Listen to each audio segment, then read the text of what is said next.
Okay, in the two preceding tutorials we've looked at creating a Celtic cross design as a 3D project which has a back and a front to it, and also we've looked at creating a simple toolpath template, and I want to bring the two things together now, and we're going to machine that cross using the machining wizard and the template specified in the earlier tutorial. So let's start by opening up our project, which was the Celtic cross.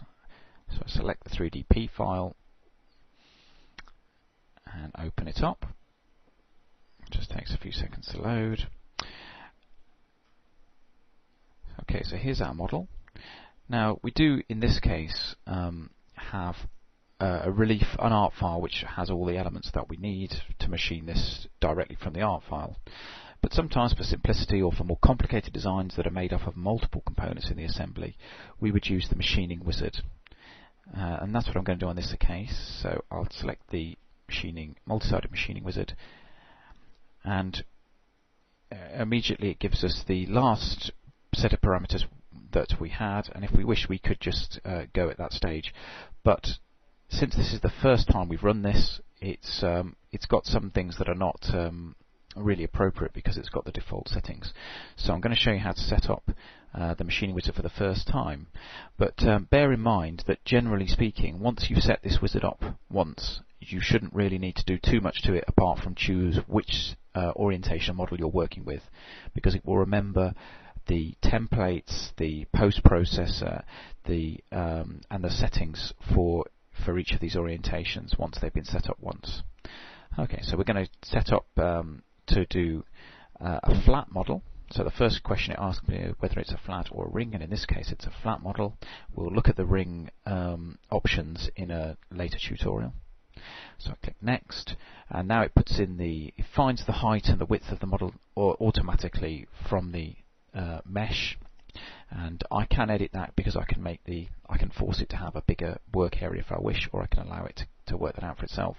And the resolution again is how detailed we want the ArtCam models to be. And 30 pixels per millimeter in this case for a jewellery size piece is fine.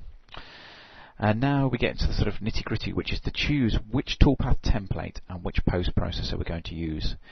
Now, for those of you who are not too familiar with this, the template is defining the strategy and the tools that we're going to use in our toolpath, and effectively the post-processor is telling the Jewelsmith what our actual CNC machine tool is, so that it can translate those files into the appropriate language for the machine tool. And we can have a template and a post-processor for all the different orientations of model that we might be working with. The other final bit down here is to bridge around the edge of the model to hold it in place while it's being machined. So these are the default settings. The Herco happens to be the first in our list. This will also, if you've run ArtCam before and done any manual toolpaths, then this will also default to the last post-processor that you used. I'm going to set them up explicitly now, so I'm going to select a new template, and I've gone to my Jewelsmith projects directory, and here's the simple rough finishing template that was we defined in the earlier tutorial. So I shall double click that. Remember that this has a 1mm roughing pass followed by a 0.5mm finishing pass, both ball nose tools. And now I'm going to select an appropriate post, and I'm going to use the Model Master indexing post, and the indexes, they're available for several different machine types, and what that's assuming is that my CNC machine has the ability to turn the model midway through the toolpath to cut both sides from a single block of wax. So what I should end up with in this case is a single toolpath, and as I say, that will cut the top face, then it will index the model and cut the bottom face for each tool type. If I had a tool changer as well, I could end up with just one toolpath for the whole lot, because the tool changer would swap the tool as well. In this case I'm going for a manual tool changer, so I'd expect to end up with a toolpath for the roughing pass and a toolpath for the indexing pass, but each will cut both sides of the model. So now I click OK, and the rest of the process is entirely automated, but I'll talk you through it as it goes. The first thing we're going to do is we're going to render the model's front and back faces into a new art file, and from that Jewelsmith will work out the machining boundaries, and those boundaries are based on the tools that you've defined, so they're relatively efficient. It won't cut areas of the material beyond the diameter of the tool you've selected, so it should reduce your machining time. In the 3D model now you can see as well it's added the tabs in, the bridges around the edge to hold the piece into the wax after it's been cut. So when it's finished you should just be able to press the piece out. So the first thing we've cut there was the roughing pass, the next thing is the finishing pass, much denser. Now we've turned the model over and we're cutting the other side. And once it's finished cutting the other side, it will rotate the tool paths with an indexing move so that they lie correctly oriented and will run as a single tool path for each tool type. Now it saves that model for us, and it will prompt us in a minute to tell us where that's saved. Okay, so here we go. It says now the machining wizard has finished and the files, including the post-process toolpaths, are all in the machining directory of this project. So first of all we'll click OK and it'll take us to browse the project folder, and there's our new folder in there called machining with 3-axis flat. And as we shall see later on, the machining wizard sometimes produces multiple files for you.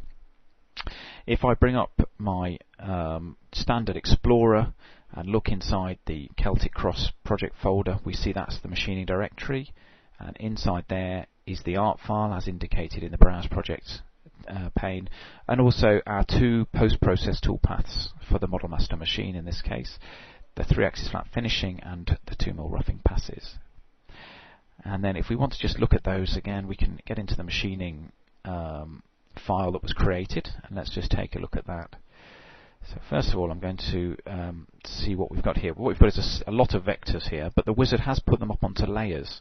So if I look at the layers here, it tells me they've got the top boundary and the bottom boundary for the roughing front and back, as well as the finishing. So let's just look at the top. I'm going to switch off the bottom boundaries, and here we can see the top relief and the boundaries that it's found for the smaller tool and the bigger tool. If we look in the 3D view, we can see everything is rather stacked up here. So again, I'm going to go into the Toolpaths tab and I'm going to turn off the back toolpaths. And in fact, if we just look at the roughing toolpath on its own for a moment, we can see that in the tutorial we asked it to do multiple Z level roughing from 3mm down in steps according to the toolpath template. So it's done that.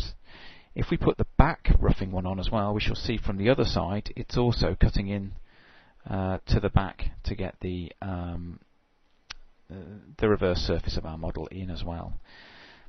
And then similarly we can see the much denser, so I'll zoom in, finishing passes, raster passes made with the rotary axis, the half-mil ball nose tool. Okay, so that really is all there is to the machining wizard. You should just be able to send those toolpaths directly to your machine and cut them. Just one thing to bear in mind, of course, is to set the machining origin appropriately for your model. So in this case we do need to allow our X axis to come back. The origin will be in the center of the model, so we just need to allow for that. And that's all there is to it.